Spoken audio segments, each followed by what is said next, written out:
Ce soir, à Beaux-Arts, se déroulera la cérémonie des Hub Awards, une soirée qui sera d'ailleurs retransmise par BX1, ne surtout pas ratée, et qui récompense les entreprises et les commerces dans plusieurs catégories.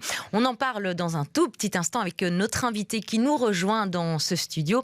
Il s'agit de Anne-Laure Isaac, elle est directrice adjointe de Hub Brussels. Elle est là donc pour nous parler de cette cérémonie des Hub Awards. On vous le disait, diffusée en direct sur BX1. Bonjour Anne-Laure Isaac. Bonjour.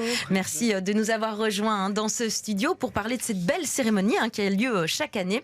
Est-ce qu'il y a beaucoup de candidats cette année ? Oui, on a eu une année record. Il y a eu plus que 162 projets qui ont été introduits, donc on était vraiment bluffés par le succès de cette édition-ci. Et alors, quels sont les critères de sélection justement de ces candidatures ? En fait, on veut mettre en avant tout, c'est une économie impactante. Donc, il y a deux critères principaux, je dirais.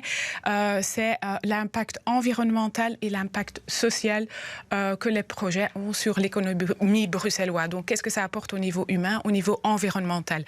À côté de ça, c'est aussi la motivation pour participer au Hub Awards, ainsi que le profil de l'entrepreneur. Pourquoi est-ce qu'il entreprend, qui ont été des guides pour choisir les nominés. Alors, il y a 6 catégories en tout qui seront donc décernées ce soir. On retrouve notamment les starters, enfin ceux qui démarrent. Est-ce que cette année, il y a eu finalement beaucoup de commerces qui ont ouvert leurs portes dans la capitale ? Oui, effectivement, on voit quand même qu'il y a cette dynamique économique qui est toujours là. On le voit aussi dans les projets qu'on a eus. Et voilà, c'est typique pour la région bruxelloise. Il y a du va et du vient. Et cette dynamique est confirmée aussi via notre concours, en fait. Et là, donc, du coup, pour cette catégorie, vous avez choisi donc, des entreprises qui sont plutôt avec un impact environnemental. Par exemple, un compost qui peut être fait à l'intérieur. On vient avec la réforme des collectes des poubelles. Finalement. Oui, tout à fait. Il y a vraiment des très chouettes projets à des niveaux très différents, comme faire de la compost au niveau de la famille, de la maison. Mais il y a aussi d'autres projets avec un impact social, comme par exemple aider les personnes avec un passé judiciaire à retrouver du boulot. Donc il y a vraiment des projets à tout niveau. Oui, ça, on sent que ça va être un gros boulot quand même pour cette entreprise-là. Alors, je disais, 6 catégories. Il faut se battre contre les clichés. Donc, et il y a ceux qui vivent passionnément. Alors, est-ce que vous pouvez nous expliquer cette catégorie ? Parce que c'est un peu bizarre. Bloom. Oui, Bloom, en fait, c'est les entreprises qui se sont installées depuis plus de 3 ans et qui font vivre leurs projets au sein de la région bruxelloise. Donc, on n'a pas voulu mettre gros, parce qu'avant, c'était la catégorie gros qui implique vraiment grandir. Mais on trouve qu'un projet ne doit pas nécessairement grandir pour impacter la région et pour apporter quelque chose à la région bruxelloise. Donc, pour c'est ça... plus la stabilité, alors, d'une entreprise qui fonctionne bien ? Ça peut être grandir, mais c'est pas nécessaire. Ça peut aussi être effectivement un projet qui a trouvé sa place dans la région bruxelloise sans nécessairement devoir grandir. Alors il y a également donc ceux qui exportent, les sociétés étrangères qui arrivent à Bruxelles. Et puis il y a une catégorie quand même un peu particulière, c'est le prix du jury, mais qui récompense des artisans. Il y a encore beaucoup d'artisans dans la capitale ? Il y a beaucoup d'artisans dans la capitale. C'est un secteur important parce que c'est un secteur qui s'intègre bien dans la transition économique. C'est souvent la création d'emplois non délocalisables. Il anime des quartiers, il met en avant un savoir-faire bruxellois. À Bruxelles, mais même à l'étranger, on peut valoriser nos artisans à l'étranger, mais on se rend compte que souvent, ils ne sont pas nécessairement assez valorisés. Et c'est pour ça que nous, on a voulu les mettre un peu en avant pendant cette cérémonie d'ici avec le prix du jury. De quel type d'artisanat on parle, par exemple, sur Bruxelles ? C'est tout genre d'artisans. C'est le tout petit artisan qui travaille le cuir, qui fabrique des violons, qui travaille avec des fleurs, mais ça peut aussi être un artisan plus grand, un pâtissier qui a déjà un certain renommé, par exemple, ou un chocolatier, voilà, ça peut aussi être ça.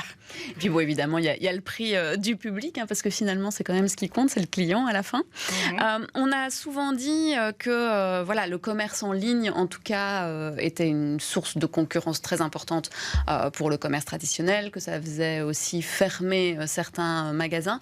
Est-ce que vous avez l'impression que de récompenser ces commerces finalement un peu de niche aussi et qui proposent autre chose, c'est pour ça que ceux-là vont réussir, c'est parce qu'ils proposent autre chose et une expérience clientèle, comme on dit parfois chez certains retailers? Oui, ce que nous, on recherche quand même ici dans ces awards, c'est un petit plus. Pourquoi? Quelle est la motivation? Quel est le petit plus que le commerçant apporte à son quartier, à la région, à l'environnement? Donc, on cherche ce petit plus-là aussi. Maintenant, l'e-commerce, ça existe et ça va exister et c'est complémentaire, je pense. Les deux vont coexister et c'est bien. Avec l'expérience, est-ce que ces awards que certaines entreprises ont récoltés les années précédentes, est-ce que ça les a aidés justement dans leur démarche, dans leur notoriété ou autre? Oui, je pense bien. Et c'est d'ailleurs ceux de l'année passée qui vont remettre des prix cette année-ci. Ils vont un peu expliquer ce que ça les a apporté, mais c'est beaucoup aussi la visibilité. Ah oui. C'est être mis en avant, faire connaître leur projet, ça les apporte quand même un plus. Ça leur apporte un plus, pardon. Est-ce que ce sont des projets aussi que vous avez soutenus au moment de leur ouverture, par exemple, pour les nouveaux en tant que hub ou pas? Il y a de tout. Il y en a qu'on a soutenus, il y en a que nos partenaires ont financé ou soutenu aussi. Mais donc, il y en a, oui, mais pas tous. Oui, donc est-ce que vous constatez aussi qu'il y a des quartiers aujourd'hui qui sont plus dynamiques que d'autres pour l'ouverture? Il y a eu par exemple, on sait que Notre-Dame-aux-Neiges, ça a été souvent décrié pendant un moment parce qu'il y a eu beaucoup de cellules vides. On voit aussi qu'au niveau du cimetière d'Ixelles aussi, pour l'instant, il y a beaucoup de cellules commerciales vides. Dansard aussi. Ça tourne. Où est-ce qu'on en est aujourd'hui dans ce dynamisme de quartier? J'ai pas les chiffres ici, mais en fait, nous, au sein de l'agence, on monitore ça de près. On a un baromètre de l'économie bruxelloise et aussi des quartiers commerçants, justement pour un peu voir comment évolue ce va-et-vient de commerce et où est-ce que, nous, en tant que secteur public aussi, on peut apporter quelque chose pour dynamiser un quartier. Donc, on suit ça de près via notre baromètre, qui est d'ailleurs disponible online, pour justement pouvoir agir là où il faut. Brussels.be pour avoir toutes les informations. Point Brussels. Oui. Point Brussels. Pas de BE. Ouais. Oui. Très bien. Alors, rendez-vous ce soir, bien entendu, pour cette remise des Awards, des Hub Awards. Ça se passe à Beaux-Arts à partir de quelle heure? Les portes se ferment à 8h. Les portes s'ouvrent à 19h et il faut être là à 8h parce que là, la cérémonie commence. Et tout le monde peut venir et assister à cette cérémonie? Pour autant que vous êtes inscrit, mais oui, c'est ouvert à tout le monde. Et on peut encore s'inscrire aujourd'hui? Maintenant, ça va commencer à être un peu tard parce qu'on a déjà plus que 1700 inscrits. Donc voilà. 1700? Oui, c'est vraiment une année record. Une année record. Ouais. On vous souhaite le meilleur, ça évidemment. Ça sera donc à suivre sur BX1. Bien entendu, sur BX1. Okay. Merci beaucoup d'être passé par chez nous, Anne-Laure Isaac. Je rappelle que vous êtes la directrice adjointe de Hub Bruxelles.